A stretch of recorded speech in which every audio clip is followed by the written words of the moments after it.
გამარჯობა მეგობრებო, ეს არის ნეტო პოდკასტი. ჩემი დღევანდელი სტუმარია ნინო ცკიტიშვილი. ნინო, გამარჯობა. გამარჯობა, მოგესალმები. ეთილი იყოს ჩემი ფეხი. გისურვებ ბევრ წარმატებებს. დიდი მადლობა.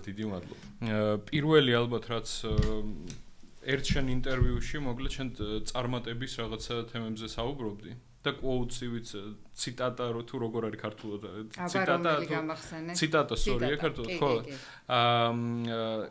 მოგლედ წარმატების რაღაცა კომპონენტებიო და შენ ამბობ იმის შესახებ რომ თამამი გადაწყვეტილებების მიღება ანუ რისკი მუდმივი შრომა კარგი კომუნიკაციის უნარი და მიზან დასახულობა ხო ალბათ რომ გავხსნათ ჩვენი საუბარი პრინციპში რადგან ეს კომპონენტები ყველაფერი ალბათ მნიშვნელოვანი არის შენთვისაც და მეც ამ თემას ვემხრობი მაინტერესებს როგორ ჩამოყალიბდა რო კონკრეტულად ეს კომპონენტები აირჩიე იცი კი არ ჩამოყალიბდა ეს ადამიანს შინაგანად გაქვს იცი რაღაცები ზოგჯერ მე ყალიბდება მაგრამ მე ვთვლი რომ ყოველთვის ბავშვობიდან ვიყავი შრომის მოყარე მიზანდასახული ვიყავი ყოველთვის რისკიანი აი არასდროს არაფრის არ მეშინოდა და მე უკვე პრაქტიკაში ეს უფრო და უფრო დაიხვეწა და მივხვდი ბოლოს მივედი იმ დასკვნამდე რომ ანუ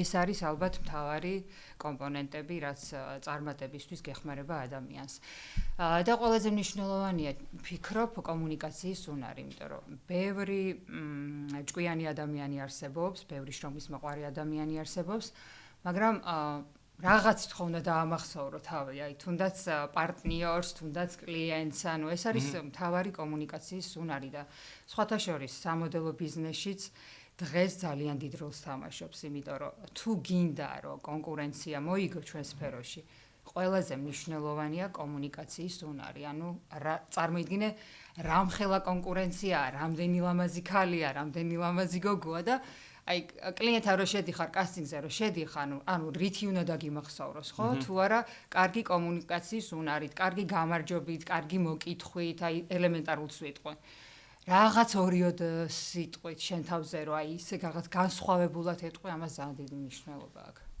ამის უნარის უნდა გქონდეს რაც ძალიან ბევრს არ აქვს თავისთავად და საერთოდ ეხლა ხო მეც ეხლა როცა ჩემს თანამშრომლებთან მუშაობ და საერთოდ როცა კურსებს და ლექციებს ვკითხულობ დიზაინის მიმართულებით ესეც საკმაოდ ასეთი დიდი ფართო თემა არის მაგრამ თუ კონკრეტულ სად კითხულობ ეგ არ ვიცი ბევრ ადგილებში ვკითხულობ ეხლა დაგერ დიზაინ ინსტიტუტის გამოვიტანე სპეციალურად დიზაინ ინსტიტუტი ეგ როგორ არ ვიცი მოგლედ მე იმის თქმა მინდა რომ მეც ვთვლი რომ აი მომავლის პროფესიებზე როცა მსჯელობენ და ეს ყველა ეს მომენტები მეც ვთვლი რომ ყველაზე დიდი კომპონენტი არის ემოციური ინტელექტი და კომუნიკაციის უნარი იმიტომ რომ შეიძლება შენ მაგარი სპეციალისტი იყო რა ვიცი რა კოდს წერდე ძალიან მაგრა ან მაგარი fashion world-ში მაგარი ტიპი იყო მაგრამ თუ საერთოდ კომუნიკაციის უნარი არა გაქვს ნარატივების ჩამოყალიბება რაღაც ნარატივის მიყოლა ან რაღაც არ შეგიძლია ძალიან რთულია ან იგივე შენი რაღაც იდეების გაყიდვის უნარი და ასე შემდეგ. ამიტომ მე ვცდილობ რომ მაგ მიმართულებით მოკლედ სხვათა შორის ძალიან დაინერგა ხა ეს კულტურა ამ ემოციური ინტელექტის ბევრი ტრეინინგია ბავშვებშიც არის რა ძალიან მომწონს და მე დამყავს ჩემი შვილი და ვარ აღფრთოვანებული იმდენად მაგარია და ემოციური ინტელექტს კონკრეტულად ბავშვებს ანუ ფსიქოლოგები კითხულობენ და ძალიან საინტერესოა და მე ვფიქრობ ძალიან მნიშვნელოვანია ჩვენ რაღაც 90-იანებში ცოტა დაჩაგრული თაობა ვართ ცოტა და ეს ჩვენ ამ ხელა ფუფუნება ჩვენ დროს არ იყო რომ ყოფილიყო ეხა უფრო ვფიქრობ რო წინ ვიქნებოდით. ისე მე ხშირად როცა ვფიქრობ იმაზე რომ აი მე რომელ თაობას მივეკუთვნების ვარიანტში ხანდახან ისე ბოლომდე იმ თაობისაო როცა საბჭოთა კავშირში ახალგაზრდობა გაატარა რაღაც ნაწილი არა რანაირად მაინც 90-იანებს მიეკუთვნება 90-იანები პროსტ ძალიან ისეთი თავისებური აი არის მილენიალები მაგალითად შენ აქ არის 2000-ებში რო დაიბადენ და გაიზარდნენ ცოტა სხვანაირ აზროვნების ხალხი არის Gen Z-ს რასაც უძახიან, ცოტა სხვანაირი ტიპები არიან და მე როცა ვფიქრობ აი 90-იანი წლების იმიტომ რომ მე ვიზდებოდი 87-ში დავიბადე. და 90-იანებში ვიზდებოდი უკვე რა და მაგთაობის description-ი მიჭირს, იმიტომ რომ ძალიან განსხვავებული ხალხი არსებობს. ზოგი არის, რომ ხელები ჩამოშვებული არის, ზოგი არის, რომ უფრო მომავლისკენ, ხო. იყო ისეთი მომენტები, რაც გიბიძგა, რომ საერთოდ აი fashion სამყაროსკენ წასულიყავი. არა, იცი, თუ გახსენდება ასეთი მომენტები, რომელმაც მაგ დროს ახლა ძალიან პატარა ვიყავი, მაგრამ უბრალოდ რომ დაინახე აი ის კულტურა, იქ რა ხდება ზოგადად, იმიტომ რომ მაშინ ესეთი მიმოსვლა ხო არ იყო, საზღვრები ჩაკეტილი იყო და ამ ხელა განვითარებას სხვა კულტურას ვერ ვეცნობოდით, ხო? ანუ ძალიან დიდი შთაბეჭდილება მიქონია ჩემზე და დეეჩებსაც ვკითხე მახსოვს რომ აი ესეთი სამყარო ჩვენთან რატო არ არის და დეეჩებს გაეცინა და ალბათო დიდი იმედი მაქვს რომ იქნება, იმიტომ რომ როდესაც ჩვენთან მიტინგები იყო მახსოვს რომ დედა სულ დავყავდით მეც და ჩემი ძმაც და დაიმახსოვრეთ ეს დღე და იმახსოვრეთ ეს დღე, ყველაფერი კარგად იქნება, ყველაფერი შეიცვლება, მაგრამ დღეს უკვე ჩემ შვილთან ერთად გასვლა მიწევს და ხედავ რომ რა ვიცი, დიდად არაფერი არ იცვლება, ცოტა რა მაშინებს. ანუ რა ვიცი, იმედია, ნუ რა თქმა უნდა იმის მერე ბევრი რამე შეიცვალა. ძალიან წინ ვართ, მაგრამ უფრო და უფრო მინდა რომ მეტად წინ ვიყოთ და მეტად განვითარდეთ. და ეს გზა ალბათ ამ ინტერვიუს ახლა თავისთავად ბევრი ხალხი უყურებს ვინც სამოდელო თემასთან ცოტა შორს არის, უყურებს ის ხალხი, ვისაც დიდი ინტერესი აქვს, ან ვინც ამ თემაში უკვე არის. ამიტომ მაგ თემის გახსნა და მაგის ირგვლივ ალბათ ჩაღმავება არ იქნება ცუდი და ეხლა პოლიტიკაში ნუ გაგაგუნდა დამიყვანე. ხო, სამოდელო ბიზნესს როცა უძახიან ამას მოგწონს, ბიზნესი, იმიტომ რომ სამოდელო სფერო ბიზნესი, ნუ ალბათ ყველაზე ესეთი დიდი ბიზნესია დღეს ბიზნესებს შორის და ბიზნესი უნდა დაუძახო. სამოდელო ბიზნესს რაც ეხება, როდის დაიწყე შენ საერთოდ მაგ მიმართულებით მოღვაწეობა? ამ სფეროში დავიწყე, ანუ ზოგადად მოდელობა როდის დავიწყე, ვიყავი 15 წლის, ანუ 27 წელია ფაქტიურად უკვე ამ სფეროში. ეს უკვე საბჭოთა კავშირი დაიშალა თუ უკვე რაღაც ისეთი? ხო, დაშლილი იყო, უკვე დაშლილი იყო. მე სამი კლასში ვიყავი, რომ დაიშალა და შესაბამისად. და მაგ დროს საერთოდ რომ ეს იყო საქართველოში ხდებოდა ყველაფერი, ნუ სამოქალაქო ომის პერიოდში უკვე მოდი. კი, საქართველოში ხო, ომის პერიოდში. და მაგ დროს დაიწყო ზუსტად. თუ გაგახსენდება რაღაც ისტორიები საინტერესოა. ადრე იყო ესეთი სააგენტო, ნატალი ერქვა. ეხლაც არის, უბრალოდ ვინც მართავდა კალბატონი ნატაშა სამწუხაროდ. გარდაიცვალა და ხო, ნატაშამ აღმოაჩინა ესე ქუჩაში და მთხოვდა რომ მოდი რაღაც ერთი წელი მზდია, იმიტომ რომ სწავლობდი, არ მეცალა დიდად, ხა ისე ჩართული არ ვიყავი ამ სფეროში და ცოტა სერიოზულადაც არ უყურებდი მაშინ. ხო და ნუ ერთ წელში უკვე დავიწყე, შევუერთდი ნატალის გუნდს და ესე დავიწყე ამ სფეროში მოღვაწეობა. მერე მომიწია უცხოეთში წასვლა, სადაც 10 წელი ვცხოვრობდი მეუღლესთან ერთად და შემდეგ უკვე რომ დაუბრუნდი, გადავწყვიტე რომ აი ეს ჩემი უნდა გამხდარიყო, ანუ მივხვდი რომ ამ სფეროში უნდა მეცადა თავი და მივხვდი რომ ბევრი გოგოსთვის კარგ საქმეს გავაკეთებდი და ესე დავიწყე. და ის რამდენად შეცვლილი არის რაღაც მიდგომები და რაღაცები ამ სამოდელო სფეროში. აი მაგალითად აი მაშინ რანაირი მიდგომები იყო, როცა ახალგაზრდა მოდელი რაღაც სხვა ქვეყანაში გადადის და ეხა რამდენად შეცვლილი არის, რამდენად უფრო დაცულად გრძნობენ გოგონები თავს, ვინც ამ სფეროში. აი რაც შეგახსენდება რაღაც მომენტი. არის ხა ყოველთვის უსაფრთხო იყო ეს დასაცავი დიდად არაფერი არ იყო მაშინ, მაგრამ არ იყო სერიოზული მიდგომა, ხო, მე უფრო მაღაზია ვარ. არ იყო, ანუ ანაზღაურება არ იყო იმ დონის, რა დონის ახლა არის. უბრალოდ ევროპის და ამერიკის მასშტაბით კი იყო, უბრალოდ ჩვენამდე არ მოდიოდა ეგ ინფორმაცია და პირველი ამ სფეროში როცა გავეცანი მათ ფინანსურ მდგომარეობას და თუ რამდენი ანაზღაურება შეიძლება მოდელს გადაუხადონ, პირველად რომ გავიგე მართლა შოქში ვიყავ, იმიტომ რომ ეს იყო პორტუგალიაში, ერთ-ერთ სააგენტოში მივედი და ბუქერის და მოდელის საუბარს მოვისმინე, რომ აი ამადამ გადაღებაში გიხდიან 5000 ევროს და ცოტა ვერ მივხვდი რა თანხაზე იყო, ხო იცით მაშინ საუბარი ეს იყო, ხო ესეც იყო 99 წელი იყო. და ძალიან გამიკვირდა რომ მეთქი ამდენიც თუ უხდიდნენ, იმიტომ ჩვენთან იყო მინიმალური თანხა, რაღაც $100 გადაგიხდი და ყველაფერში იყო. ეს იყო ჩვენება, ეს იყო გადაღება, ოღონდ იმ ფოტოებს სად გამოიყენებდნენ, როგორ აი usage რამხელა ქონდა, მაგას ვინ კითხულობდა საერთოდ. არა და usage-ია, ხო, თანხა არის ყოველთვის usage იმაზე მეტი, ვიდრე გადაღებაში. ხო და აი აქედან დაიწყო რომ მეთქი ამხელა ანაზღაურება თუ შეიძლება ყოფილიყო, ვერ წარმომედგინდა, მას გეუბნები ძველ დროს და ეხლა კიდე თანხები გაათმაგებულია და გაასმაგებული. ხო, ანუ ესეთი მიდგომა იყო რაღაც ჩვენ ქვეყანაში, ცოტა არასერიოზული და აგდებულად უყურებენ ამ სფეროს და დღეს ამ სფეროთი მართლა გოგოები სწავლასაც იფინანსებენ. მშობლებსაც ინახავენ, თავის არასრულწლოვან და-ძმასაც ინახავენ და ესე ვთქვა ძალიან მაგრად არიან. და კომპლექსების რაღაც გადალახვის თემებზე როგორ ხდება? თუ აი იგივე რომ დავუბრუნდეთ თაობების შედარება, ხო, იმიტომ რომ ეხლა ხო ძალიან ბევრი ახალგაზრდა თაობიდან გოგონები უკვე რაღაცა ნანახიცა აქვს. შეიძლება თვითონ გადაწყვეტილების მიღების საშუალებაც უჩნდებათ, იმიტომ რომ ალბათ ადრე, რა ვიცი, ხშირად იყო ისეთი თემა, რომ ვიღაცამ რაღაც მიგიყვანა და რაღაც პროფესიაში წაგიყვანა, ან მშობელს უნდა რომ გახდე მოდელი, არ ვიცი, მასეც იქნებოდა ალბათ ასეთი მომენტები. ეს პრობლემა ეხაც არის, ზოგადად, თლად მოხსნილი არ არის, იმიტომ რომ ზოგჯერ მშობელი უწყვეტავს შვილს, რომ სად ჩააბაროს, რა გააკეთოს, როგორ. მაგრამ უმეტეს შემთხვევაში თვითონ შვილი წყვეტავს. ანდაც ჩვენთან რომ მოდიან თავიდან ვეკითხები, რომ შენ უფრო გინდა თუ მშობელს უფრო უნდა. თუ მშობელს უფრო უნდა, ეს მართლა უბედურებაა, ხო, იმიტომ რომ იქ არაფერი არ გამოვა, დავიშალეთ. მაგრამ თუ პოტენციალს ხედავ, თუ გოგოს ძალიან თუ პოტენციალს ხედავ, მაშინ ვეუბნები მშობელს, რომ მოდი დაველოდოთ, გავიდეს წლები, საჩქარო არა, იმიტომ რომ ჩემთან ვაყავთ 15-16 წლის და 18 წლამდე ჩვენ დრო გვაქვს, ანუ 18 სანამ არ გახდება ხელშეკრულებას არ ვაწერთ. და ვაძლევთ იმის საშუალებას, იმის დროს, რომ თვითონ გადაწყვეტოს, რომ გაიზრდება და ჩამოყალიბდება. ნუ თუ უნდა, ჩვენ აქ ვართ, გელოდებით, თუ არ უნდა, არ გელოდებით.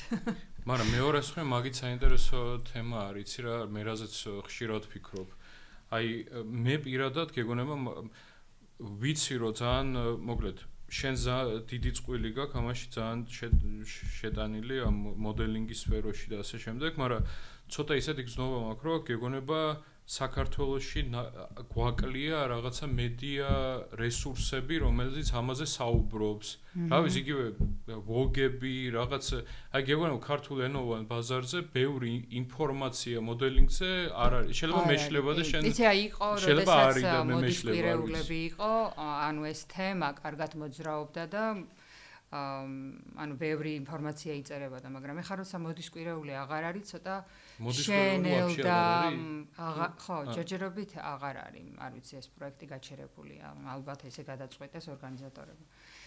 რაც შეიძლება ეხლა ჟურნალებიც რო გითხრა, რომ ბევრი გვაქვს და ამ თემაზე საუბრობენ, არა, მართლა ცოტა, ძალიან ცოტა, ისიც ქართული ჟურნალია, ქართული მედია, ანუ ქართული ბრენდია, ის ჟურნალის სახეობა რაც გვაქვს, საერთაშორისო ჟურნალის სახეობები ჩვენთან აღარ არის, იყო რამოდენიმე, მაგრამ დაიხურა. ანუ აი ვერ მუშაობს. და უდროო დროს ხო არ გაჩნდნენ? შეიძლება უდროო დროსაც გაჩნდა, შეიძლება. მაგრამ რა ვიცი, თუ შენ ქვეყანაში მოდის კვირეული არ იყო, ხო, ყოველ სეზონზე. ანუ ამ თემაზე საუბარი ნელ-ნელა მინელდება და არც იქნება ისეთი აქტუალური და ხო, მე მაგას იმიტომ ვამბობდი, იმიდეით ვამბობდი, რომ აი ადამიანი, რომელშიც შენ პირადად შეიძლება დაინახო პოტენციალი, მაგრამ გოგონა შეიძლება თვითონ მზად არ იყოს და ბოლომდე ვერ გებულობს ამ პროფესიაში, რამდენ ველიუს მიიღებს თუ შევა. აი რო მაგაზე ტრეინინგებია ჩვენთან და ევეცნობია. ოკეი, მაგამდე მივდიოდი, რომ არის თუ არა სამოდელო სკოლები და რაღაც პრაქტიკები. ძალიან კარგი დიზაინერი ყავს, რომელიც კარგად მუშაობს ადგილობრივ ბაზარზე, უცხოურ ბაზარზე. არის ძალიან ბევრი გადაღებები, რა ვიცი, თუ კომერციული ლუკბუქები, რა ვიცი, e-commerce და ძალიან ბევრი გადაღებებია და რაშიც გამოცდილებას იღებს და ამის მერე მე პირადად არ ვარ ორიენტირებული ადგილობრივ ბაზარზე, ვარ უცხოურ ბაზარზე ორიენტირებული და ამიტოა ჩვენი სააგენტო ცნობილი ამ ჩვენი პერსპექტივაც ეს არის, რომ რაც შეიძლება მეტი გოგო გავიდეს უცხოურ ბაზარზე და ჩვენ წარმოვადგენთ ფაქტიურად ხიდს ჩვენი გოგოების საქართველოს და უცხოურ ბაზარს შორის. მაგრამ მარტო ქართველი გოგონები არ აკავთ? არა, ყავს რუსებიც, ყავს უკრაინელებიც კი. ანუ სილამაზის ექსპორტი ხდება. სილამაზის ექსპორტი, დიახ, გეთახვებით. სხვათა შორის დედა სააგენტო მინდა აღვნიშნო ძალიან დიდ როლს ასრულებს. ანუ ჩვენ წარმოვადგენთ დედა სააგენტოს. და ვინც არ იცის, მაგრამ რას ნიშნავს, რომ ანუ დედა სააგენტო, ანუ ჩათვალე, რომ შენ ხარ შენი მოდელის, ესე ვთქვათ, მთავარი ძიძა. შობელი, დედა mother agency, საერთაშორისო ენაზეც ეს არის. ანუ ძალიან დიდ როლს თამაშობს მოდელის განვითარებაში, მის კარიერაში და როგორც აღვნიშნე, მართლა ხიდი არის მოდელისთვის, თუნდაც უცხოურ სააგენტოებთან, უცხოელ კლიენტებთან და ანუ იქაურ სააგენტომ შეიძლება აიყვანოს გოგო დედა სააგენტოს გარეშე, მაგრამ დედა სააგენტო რას აკეთებს? ანუ ბოლომდე პატრონობს ამ გოგოს, ბოლომდე აფუშინგებს და კითხულობს, რომ რა შეება, იმიტომ რომ შეიძლება იმ სააგენტომ შენ რაღაც პერიოდში მიგივიწყოს და მერე რა ხდება? ანუ ვინ აფუშინგებს? არავინ, ხო? ზურგი აღარ აყავს. ამიტომ დედა სააგენტო არის ძალიან მნიშვნელოვანი. დედა სააგენტოს გარეშე არ წყდება არც ერთი გოგოს ბედი, მინდა აღვნიშნო და ყველამ კარგად გაიგოს, ვინც ამ სფეროში უნდა რომ დაიწყოს. ყველაფერი თანხმდება ჩვენთან, რა გადაღებაზე უნდა გაუშვან, რა რეიტი უნდა გადაიხადონ, როდის შეიძლება მისი წასვლა, არ წასვლა, გვაწყობს ეს რეიტი თუ რეიტი, ანუ ფასი, ქართულად ვიტყვი, პატიეთ. უტრებოდ გავუშვით. და ნუ მოკლედ, აი ძალიან დიდ როლს თამაშობთ ეს. კი, პირველ რიგში ამ გოგოებისთვის ჩვენ ვართ ოჯახი. მართლა ოჯახი ვართ, ანუ პირველ რიგში არის ადამიანური ღირებულებები დავინახოთ ჯერ ერთმანეთში და მე უკვე როგორც ბიზნესი ისეთი კუთხით, იმ კუთხით მივუდგეთ. ხო და რა თქმა უნდა, რა ვიცი კიდე, ანუ სხვა როგორ განვარტო ეს როგორ გითხრათ. არა, მე მგონი გამარტე და საკუთარ გასაგებია. აი რამე მაგალითი შეიძლება. ანუ სულ თავიდან როგორ იწყება? როგორ მოდის? რაღაც მაგალითი, როგორ ხდება მოდელთან კომუნიკაცია და აი ეს ადამიანური ურთიერთობა. მაგისტვის, კი, გეტყვით, მაგისტვის პირველად გოგო რომ მოდის, არ ვიცი აღვნიშნე თუ არა, 1 წელი გვაქვს ჩვენ ამ მომზადების. ანუ ჯერ კარგად უნდა გავიცნოთ გოგო. სკოლა, თვითონ აკადემია, სადაც გვაქვს, ლუკ მოდელს აქვს თავისი აკადემია. ზოგისთვის ეს არის 6 თვიანი, გააჩნია გოგო როგორ აითვისებს და როგორ წამოყვება, ზოგისთვის გვჭირდება სადღაც 10 თვეც. აი ამის შემდეგ ხდება გოგოს გაცნობა და იქ უკვე ხვდებით ჩვენ რამდენად ის მზად არის გასაგზავნად, რამდენად ჩვენ ამას უნდა ვენდოთ და რამდენად ესე ვთქვათ გაამართლებს და გაკაჩავს ჭყალებში რა ვთქვათ. ანუ რატო ვერ მიიღე? 1 წელი გვაქვს ამისთვის. კომუნიკაციის მაგალითი მაინტერესებს. კომუნიკაციაში ვართ ამ გოგოსთან ჩვენ მთელი 6 თვის და 10 თვის განმავლობაში. ტეტ-ატეტი? ანუ ტეტ-ატეტ რა თქმა უნდა. ერთ-ერთზე კი ბატონო. ისე მათი მშობლების გაცნობით და ასე შემდეგ. აი ეს ყველაფერი ვინ დაალაგა? ისტორიის მიხედვით ეს როგორ მოხდა?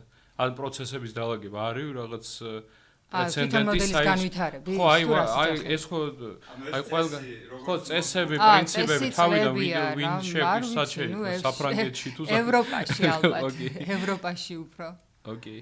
მე როგორც მივხვდი ეს პროცესები ძალიან ერთის ხრივ გეგონება გავს რაღაცა სპორტული აგენტები და მენეჯმენტს და იმას გავს. მეორეს ხრივ გეგონება პროდიუსირება, მუსიკალური ტალანტების და მუსიკოსების პროდიუსერებაც, იქაც პროდიუსერი, ლეიბლი და რაღაცები არსებობს, ხო? მაგრამ ისეთი გზნობა მაქვს, რომ შოუ ბიზნესში შემავალი ერთ-ერთი ნაწილია და ფაქტობრივად მენეჯმენტი არის ძალიან მსგავსი სპორტთანაც მუსიკასთან.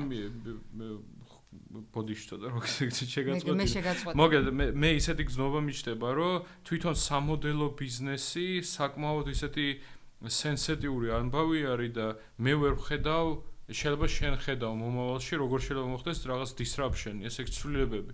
აი აგიხსნე რომ რას ვამბობ, მაგალითად შენ თუ ხარ მაგალითად თანამედროვე მუსიკოსი, ხო?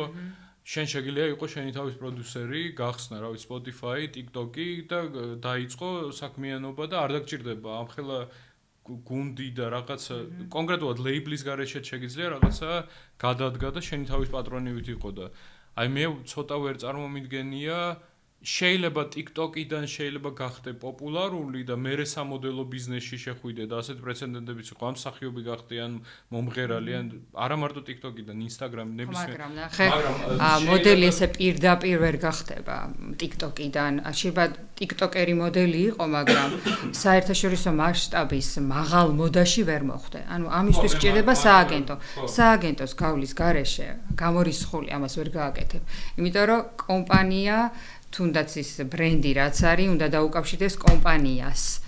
და ყველა ეს კონტრაქტები, ეს იურიდიული საკითხები, ეს ფინანსური საკითხები უნდა გადაწყდეს ორ კომპანიას შორის ამ ერთ მოდელთან დაკავშირებით. ხო, მაგრამ ისე არის ეს რაღაც თავისებურად კონსერვატული რაღაცა ისენი არის შეთანხმებები, რომ მაგის ეს ვერ მოხდება გეთანხმება. და მომავლისკენ რო შეხება. მე მქონდა ერთი მაგალითი ბოდიში რო გაწყვეტინებ, ანუ ვალენსიაგასთან, როდესაც მუშაობდით იქ ჩემ მოდელზე მკითხეს მაშინ არ ყავდა წარმოდგენის სააგენტო საფრანგეთში და მთხოვეს რომ თუ ყავს ანუ იქ შოუზე ვერ გამოხვალ კონკრეტულად შოუზე მაქვს საუბარი ხო ვალენსიაგა შოუზე ვერც ერთ ბრენდზე ფრანგული ბრენდის ვერ გამოხვალ თუ იქაურ სააგენტოში არ ხარ წარმოდგენილი და ამიტომ ვიზახი რომ ვერ მოხვდები სხვა გზით არ არსებობს ეს მაგათი კანონია ძირითადად ფრანგული კანონია თუმცა ნიუ-იორკშიც ამერიკაშიც ესეა იქ შოუზე ვერ გამოდიხარ თუ სააგენტოში არ იყავ. მე იცი რა მაინტერესებს მაგის მიმართულებით. მომავალზე ცოტას ვილაპარაკებთ, მაგრამ მანამდე მაინტერესებს,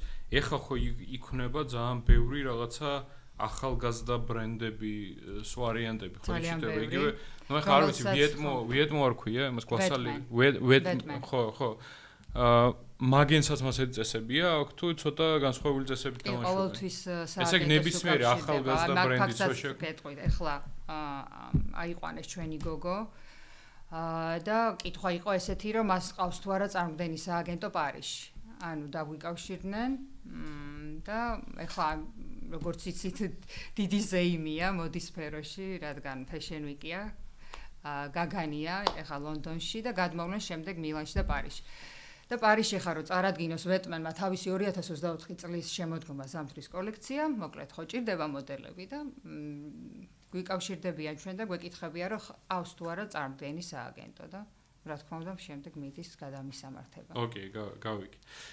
და მომავლისკენ რო შევიხედოთ, ხო ბევრი რაღაცები ხო ხდება, მაგალითად არის ისეთი თემა რომ იაპონიაში და ესა ანიმეები თუ რაღაცები იქნება 3D რაღაცა შექმნილი ისეთი გმირები, რომელსაც ვერც განსხვავებ რეალური ადამიანი არის თუ არ არის რეალური, იმიტომ რომ ვირტუალურ სამყაროში ცხოვრობს. აუ არ მჯერა. ხო და მასეთი მოდელებიც ხო არსებობს და მაგას კონტრაქტები და რაღაცები არ მესმის და მომკალი. აი ვერაფრით ვერ უყურებ მაგას მომავალში რომ აი მაშინ სხვანაირად შევხედოთ მოდის ეს მთელი Fashion Week-ი მოდის კვირეული არის ერთი დიდი ზეიმი, სადაც თავს იყრიან სოფლიოს ყველა წამყვანი დიზაინერები, მოდელები, ბაიერები, ინფლუენსერები, სელებრიტები, ანუ მთლიანად ზეიმია და ეს ვირტუალურად როგორ წარმოგიდგენია თუ ეს ლაივში არ მოხდა ყველაფერი.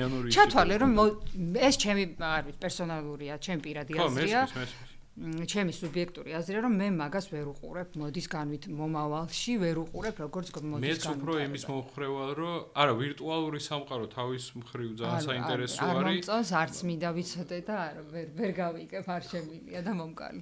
მაშინ სხვა კითხვას დაგისვა მე ხო არსებობს პრეცედენტი მე პირადად ერთ კრეატიულ კამპანიაში კამპანიაზე მუშაობდი და იყო ისეთი მომენტი რომ მოკლედ კამპანიაში უნდა მიიღო მონაწილეობა ბრიუს უილის და ბრიუს უილისის აგენტებმა თქვან რომ ჩვენ რავი არ წამოვა ნუ მოკლედ არცალიაო, ძალიან დაკავებული არისო, პრინციპში შეიძლებაო და შეთავაზენ რაღაცა ისეთი თემა, რომ მოდით აიყვანეთ ვიღაცა მსახიობი, რომელიც გავს ბრუს უილისს და პროსტა ბრუს უილისის სახის გამოყენების უფლება მიყიდენ რაღაცა საოცარ თანხებში. ანუ ვირტუალური ბრუს უილისი არა, რეალური ბრუს უილისივით არის, პროსტა მაგ ხო რანაირად ხდება თანამედროვე ტექნოლოგიებით, აი შენ შეგიძლია აიყვანო ტიპაჟი, რომელიც გავს ფიზიკურად ბრუს უილისს სახეს მეპავენ და მოგეთ ამის სახის მაგერად ჩდება ბრუს უილისის რეალური სახე. და ხო ნახო მაგ რეკლამა ვერც თუ არ იცი ამ ეს პრეცედენტი, ვერც მიხვდები რომ ბრუს უილისი ნამდვილად არ თამაშობს და სამოდელო სამყაროში იყო ასეთ პრეცედენტები. იცი რა, შექმნეს ორი მოდელი, გეტყვი, შექმნეს ორი მოდელი და სხვათა შორის ამ ინიციატივით მოვიდა ერთ-ერთი ადამიანი ჩვენთან, რომ შექმენიო შენი ვირტუალური მოდელიო, მაგრამ ვერ ვხედავ ამას, ანუ არ ამგონია ამან რომ გაამართლოს და გეტყვი რატო, ანუ იყო ეგეთი პრეცედენტი, მაგრამ არ ქონდა დიდი გამოხმაურება და არ გამოვიდა მაქედან არაფერი. არის ორი ვირტუალური მოდელი, რომ ორ სააგენტოს ყავს. ნუ ფინანსურად შეიძლება ეს ძალიან ხო, ანუ ძალიან ისეთი იყოს, რა ქვია, მომგებიანი, მაგრამ არ არის, ანუ არ visibility არა აქ, აი როგორ თქვა ქართულად. არ ჩანს ისე, როგორც რეალურს რო გადაიღებ, მიხვდი რეალურ მოდელს, აი პოდიუმზეც ვერ გამოხავ, ვირტუალურ მოდელს როგორ გამოიყვან, ხო? და digital fashion-ი რო აი კოვიდის დროს რო იყო, ხო, გახსოვთ, ანუ ეს არის მოდის მომავალი digital-ში გადავა ყველაფერი, აბსურდი, აი არ შეიძლება რომ fashion-ი, აი მოდა თვითონ show იყოს digital. არ არის, ანუ მომგებიანი ფესტივალზე ვიყავი და კრეატივის ფესტივალი რომელიც არის და მეტას ანუ Facebook-ს უფრო მეტი იცნობს როგორც Facebook-ს თავის კუნძულივით ქონდა ასე და იქ ძალიან ბევრ დროს უთმობდნენ, ყვებოდნენ, ვიღაც ტიპები იყვნენ ეს მეტასის ოკულუსების ის მეტაკვესტები ეკეთებდა და ბალანსიაგას წარმომადგენლები იყვნენ და ეს Facebook-ის ხალხი და გვაჩვენებდნენ პროსტა რაღაცა მოკლედ ვირტუალურ სამყაროში ასე და ანიმირებული პატარ-პატარა ტიპები არიან და იმგენისთვის შექმნენ ტასაცმლის ყიდვა შეგიძლია, რომელიც ფაქტობრივად ხო, მაგრამ ამ ტასაცმელს როგორ ეხები? ფაქტურა ხო უნდა ნახო.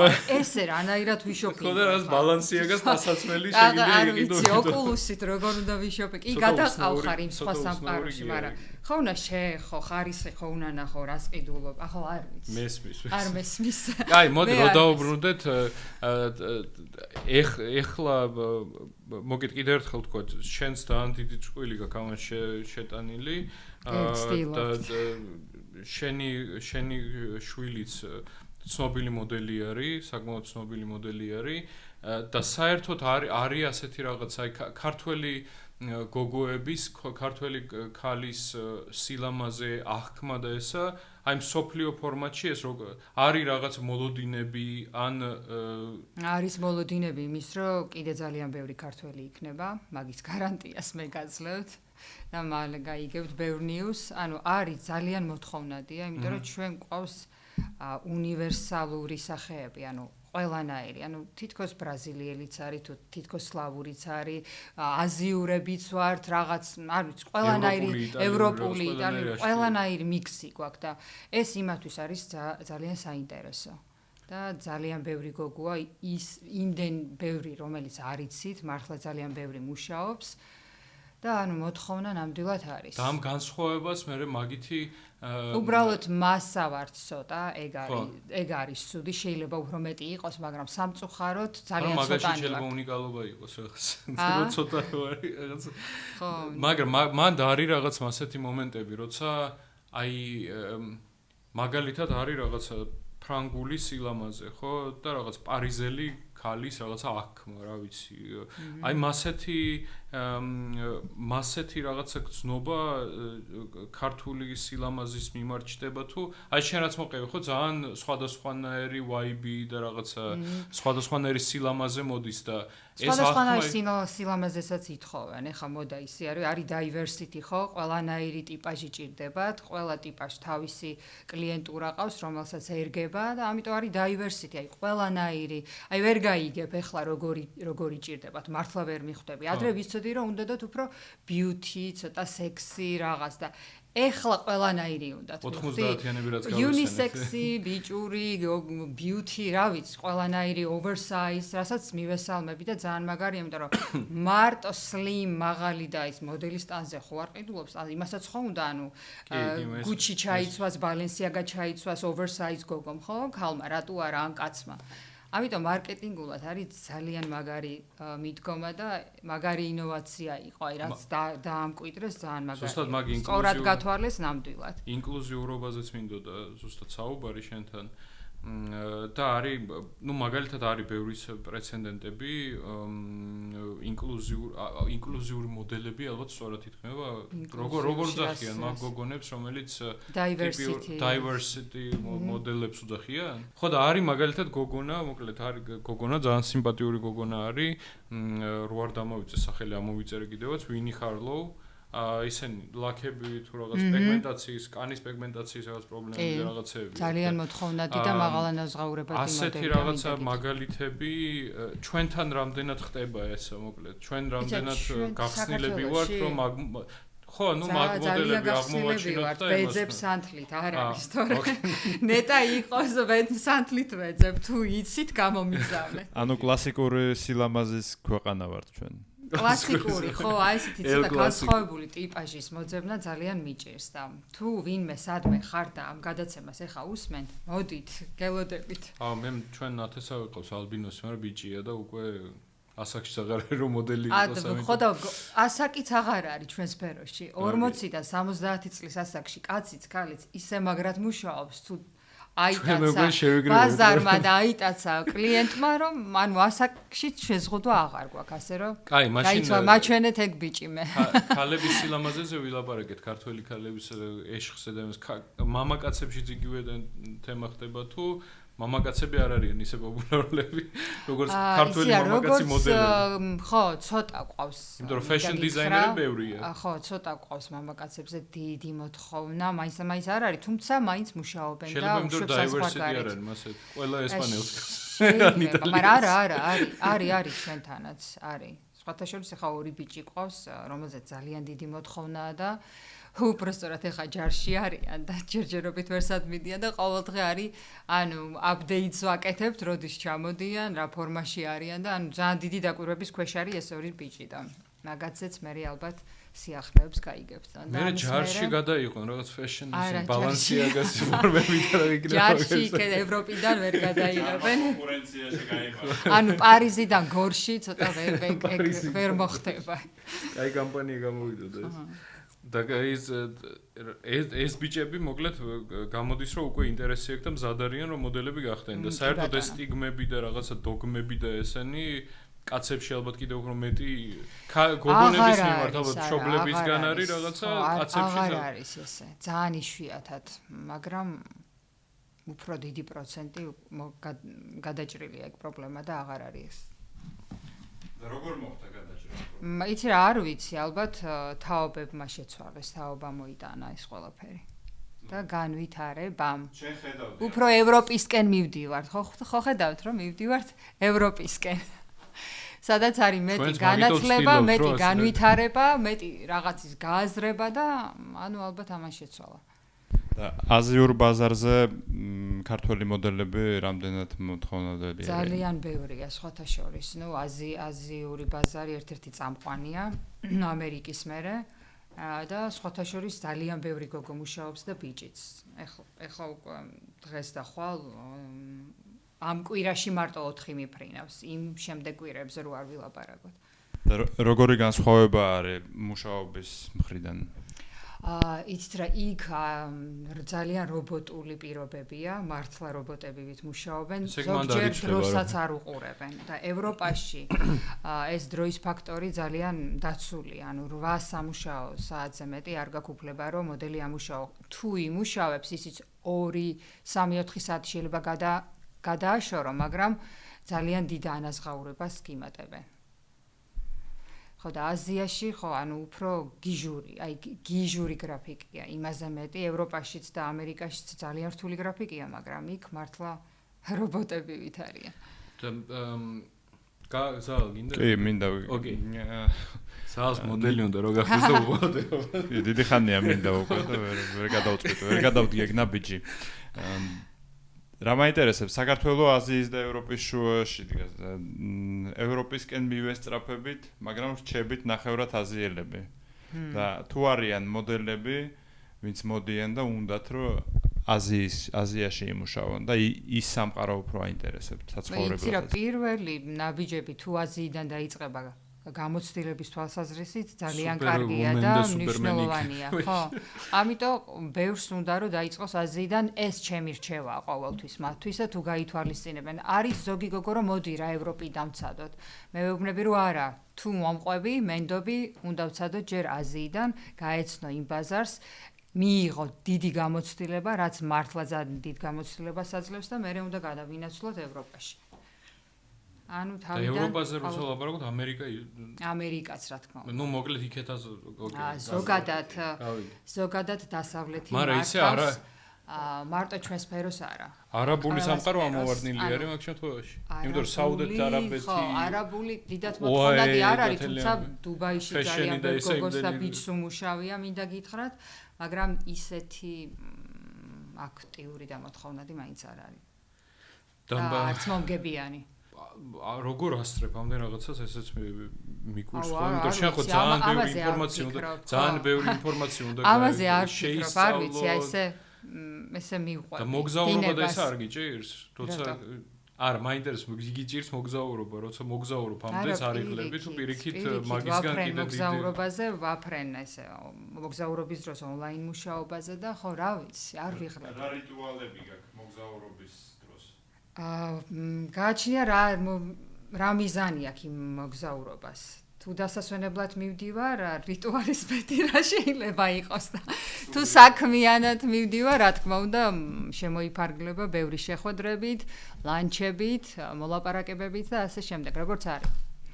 შენი შვილი, აი მოდელი არის, ხო და ალბათ როგორც დედას და შვილს ძალიან ბევრი ესეთი კომუნიკაცია და რაღაც საუბრობ და გახსნილები ხარ და ასე შემდეგ. ყოფილა ხანდახან ისეთი თემა, რომ რა ვიცი, უთქვამს, რომ აღარ შემიძლია ეს მოდელობა ან რაღაცა, ნუ რაღაც განცდები აქვს ამ სფეროსთან დაკავშირებით, რასაც გიზიარებდა. არ მახსოვს არასდროს. ესე იგი ისე არის. არასდროს, აი. ხო, მაგით თლიანად თავით ფეხებამდე ჩართული იყო, დღემდე არის. აფრენს ამ სფეროზე შეყვარებულია და არასდროს არ უთქვამს, რომ ანუ იქ არ წავალ მეზარება, ან არა. და შენი მეუღლე ერთადერთი შეიძლება რაღაც რეიტი არ მოწონდეს და უთქვას, რომ ამ რეიტზე არ წავალ. ყველას მინდა რომ უფრო მეტი. მაგრამ გააჩნია თუ კარგი ბრენდია, ოკეი, წავალ. შენი მეუღლე ცნობილი კალათბურთელი არის, ხო და მე მგონი შვილსაც მაგ მიმართულებით უნდა რომ გამიქე, ხო? და შენ მაგ სპორტის მიმართ რა განცდები? უყურებ კალათბურთს, მოგწონს კალათბურთს? უყურებ, ვაფრენ, ბავშვობიდან ჩართული ვარ, იმიტომ რომ ჩემი ძმაც ხო ცნობილი კალათბურთელია და სანამ ვატოს გავყვებოდი, მანამდე ჩემ ოჯახში ჩემი ძმა იყო, ხო? ასე რომ თლიანად კალათბურთს არა, მე არ თამაშობ, არ გამომდის ექსპორტი, ერთ ბურთსაც ვერ ვაგდებ. ჩემ და სამწუხაროდ, მაგრამ ხო, ნუ გიждები კალათბურთზე და ყოველთვის მხარდაჭერა ჰქონდათ ჩემ ოჯახის წევრებს ძალიან დიდი. და რომელი გუნდი? კალათბურთი არის ჩემთვის, რავი, პირველი სპორტი, ყველაზე აზარტული, ყველაზე ელეგანტური და რა ვიცი, ყველაზე მაგარი სპორტია. და შემდეგ ტენისი. შემდეგ ტენისი დამასწავლე. ელეგანტობაზე.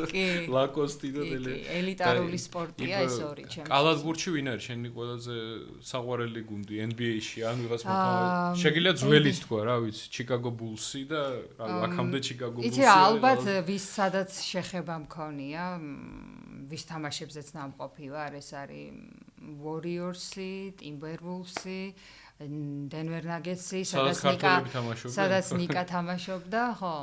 და ნუ მაინც Lakers-ი, რა ვიცი. Lakers-ი მაინც ყველაზე ცნობილი გუნდია, კი ბატონო. და ჩიკაგო ბულსი ჩვენი 90-იანების ბომბი, ხო. მაგ ეპოქაში კიდევ ჩიკაგო ბულსი მაიკლ ჯორდანით.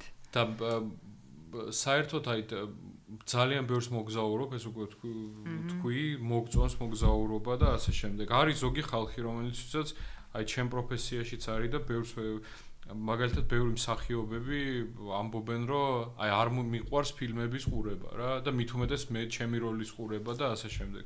ბევრი მუსიკოსები არიან ჩაწერენ რაღაცას და მე არ მომწონს ჩემ ხმას, ჩემ ალბომს, იმიტომ რომ მე ეს ენერგია გავუშვი და მე აღარ უბრუნდები რა, მე მივდივარ წინ.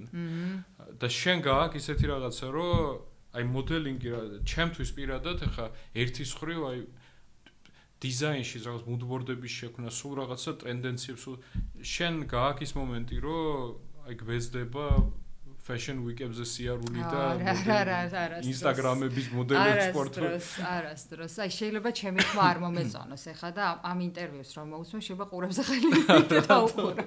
ხმა არ მომეწონოს, თორე ის რომ fashion week-ებზე სიარული. ნუ მოგლეს ბოლომდე შეყვარებული ხარ და არა გაქვს ასეთი მომენტი, რომ მობეზრებული ალბათ ესე რო არ მიყვარდეს, ალბათ არც ესე არც გამოვიდოდა ყველაფერი. ოკეი. და მოგზაურობის დროს მაინც კიდევ დაუბრუნდეთ და საერთოდ რელაქს რითიღებულ ვერთია რომ თქვი რომ სპორტი, ტენისი და კალათბურთი გავიგეთ, ფეშენზე თავიდან ბოლომდე შეყვარებული ხარ და კიდე რა ინტერესები გაქვს? მუსიკას უსმენ შეიძლება, რანერი მუსიკა არის?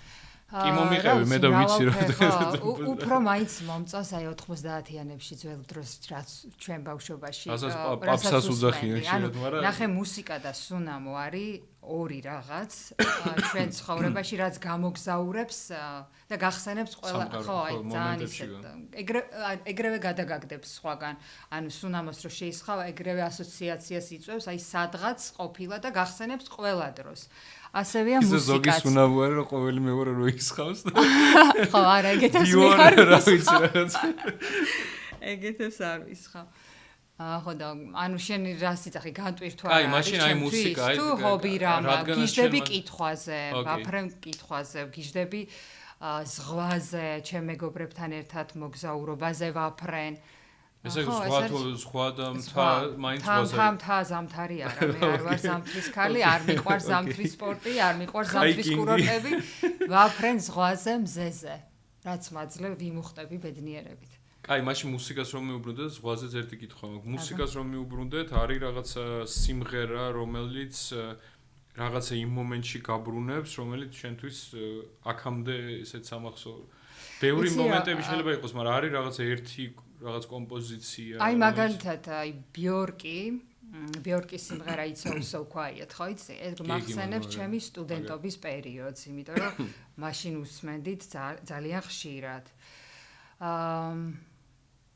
კიდე რა მუსიკა ხო გიждები მასე Queen-ზე მამას რომ ჩემს უწყვნიდი ხოლმე ხშირად უსმენდი ვაფრე მაქსიმზე იმიტომ რომ ზოგი Queen-ის ფანატი არის რომელიც ამბობს ეს რა გადაიღია მაგრამ გიждები ამ სიმღერაზე კიდე რომელი მახსენებს ხო არ ვიცი აი ვიტნის ყველა სიმღერაზე ვგიждები ვაფრენ განსაკუთრებით I Love You Porgy და კიდე რომელია ჩემთვის ყველა საყვარელი I Look to You ისე ვიტნი I Look to You რომ მოусმინე რა მახსენდება ანუ ეს სიმღერა რო ჩაწერა მახსენდება ის პერიოდი როცა აი ვიტნი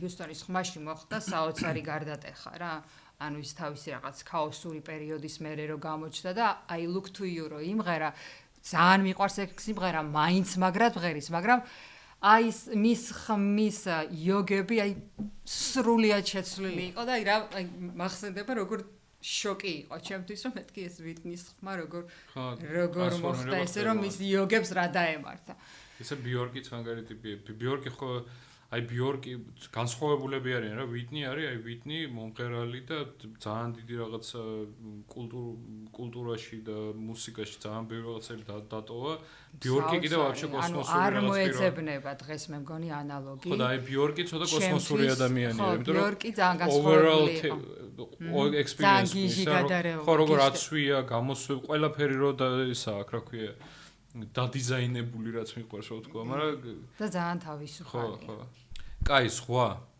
სხვას რაც შეეხება favorite საბერძნეთი თუ მაგას მეუბნები. ოკეი, Santorini საბერძნეთი. თუ რომელი ხო, ადგილი? რა ვიცი, ყველა სადაც Santorini-ზე საოცარი რაც ზღვა აქვს. ვიცოდი, ცოტა ხნის წინ გავიგე. საოცარი ზღვა აქვს, არ ვიცი, რაც დარჩათ, სანამ თურქები წაართმევდნენ, რა ბევრი კარგი წაართვეს, მაგრამ რაც დარჩათ, მაინც და სერვისი და ყველაფერი, მოგეთ overall საბერძნეთში დასვენებას იმას. ოკეი. გიშტები. და მაგაც სამზარეულოზე ვაფრენ.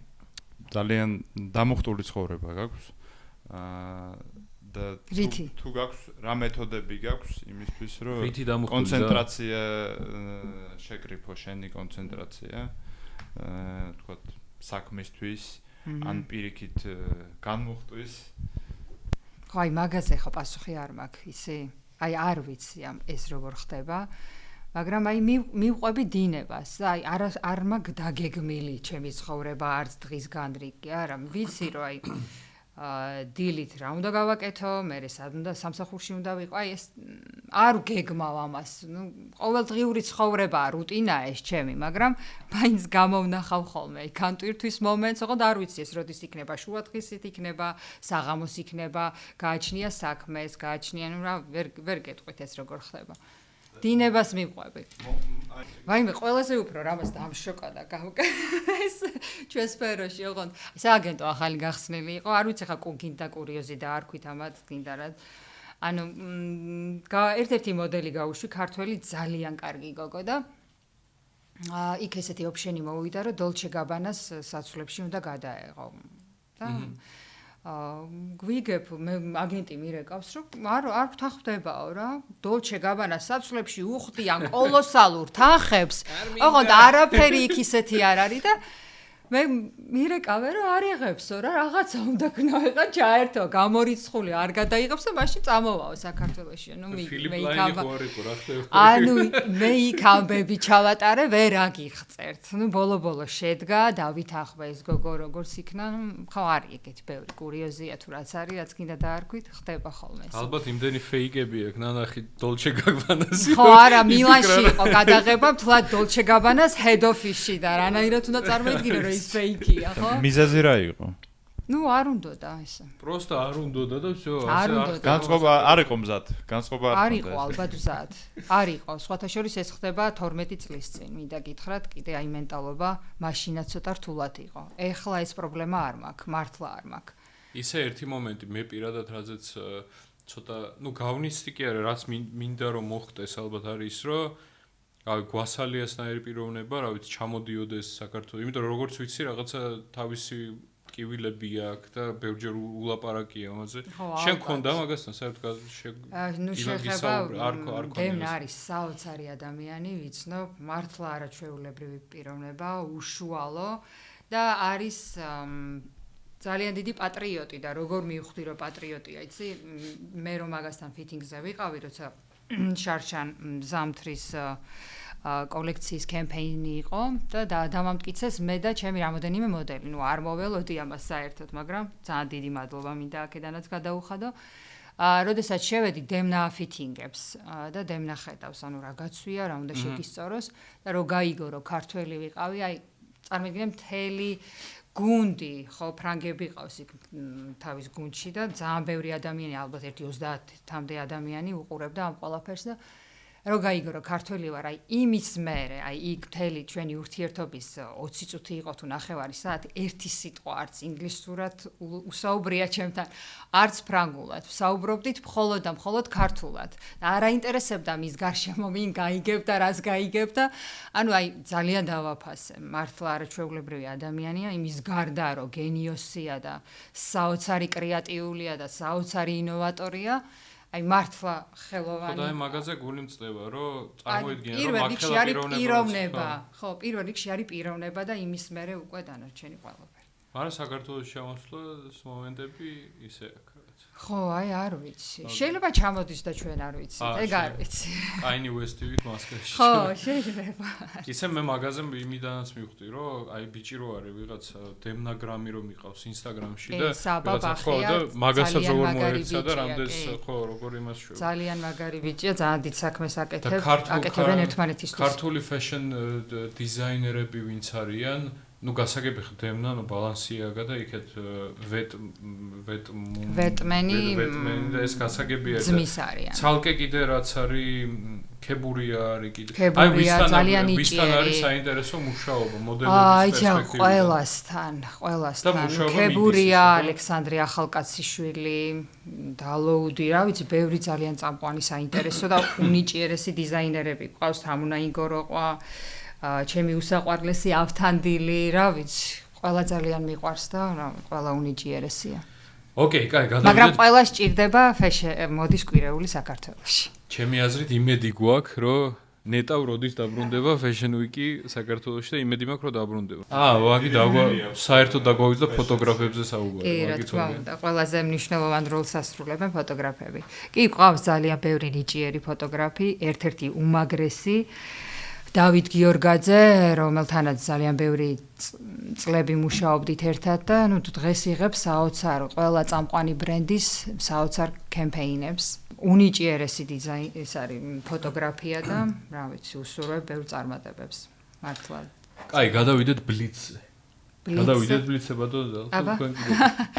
კაი, გადავიდეთ. ბლიცით ვამთავრებთ? ხო, ბლიცით ვამთავრებთ. ბლიცზე გადავიდეთ. და მე ნუ საჩუქარს გავათამაშებთ, მაგრამ ესეც თამაშდება, უყურე? ბლიცი. წარსულმა გვასწავლა. ან გასწავლა, წარსულმა გასწავლა. შრომა. ჩვენი მომავალი, ეს შეიძლება იყოს ნათელი. ოკეი. ძალა, რაში არის ძალა? ძალა რაშია? ძალა რაშია? ძალა ალბათ პოზიტიურ ფიქრში. პოზიტიურ აზროვნებაში კი? ბედნიერი ხარ, როცა? ბედნიერი ვარ, როცა არ ვიცი, ბევრი რამით ვარ ბედნიერი და ხა რომელი დავაკონკრეტო. აი, რაც პირველი მოგდის? ბედნიერი ვარ, როცა ხო, არ ვიცი, ჩემი შრომის მას ხედავ რა ქვია, კარგ შედეგს. რომ კონდეს საშუალება რომელიმე ცნობილ ადამიანს რომ კითხო რამე კითხვა რა იქნებოდა. ეს შეიძლება იყოს წარსულში ცნობილ ადამიანს, რომელიც უკვე აღარ არის, მაგრამ რა ვიცი, სურს რომ კითხვა დაუსვა. ეს შეიძლება იყოს ქართველი, შეიძლება ნებისმიერი პიროვნება. და რა კითხვა იქნებოდა? ვაიმე. ცნობილ ადამიანს ქართველი ან უცხოელი? ხო. არ ვიცი რას ვკითხავდი. ვის ვკითხავდი? ფრედი მერკური. ფრედი. კოკო შანელი. სტაილს აღგვეჩვენა. არა, ვიტნი ჰიუსტონს ვკითხავდი, ანუ რანაირად ვერ დაეხსნა იმ უბედურ კაცს. როგორ ვერ დაეხსნა? ხო და აი რანაირად დაემართა ეგეთი დონის ადამიანს, ეგეთი შესაძლებლობების ადამიანს, რომ აი იმ წუმპედან ვერ გამოვიდა. აი მაგით ამიტომ გოგონებო დაფიქრდით და. ხო, აი მაგას დავუსვა. კარგი, სამი რჩევა ნებისმიერი სწრაფად, რაღაც ნებისმიერი თემა შეიძლება იყოს. სამი რჩევა. სამი რჩევა ვის? ნებისმიერი რჩევა. ხალხს. შეიძლება მოდელებს, შეიძლება ქართველებს, შეიძლება რა ვიცი. სამი რჩევა, ანუ გაიღიმეთ ბევრი. იცხოვრეთ ჯანსაღი ცხოვრების წესით და იკითხეთ ძალიან ბევრი. და ბოლო კითხვა არის, გააგრძელე აზრი. ნეტავ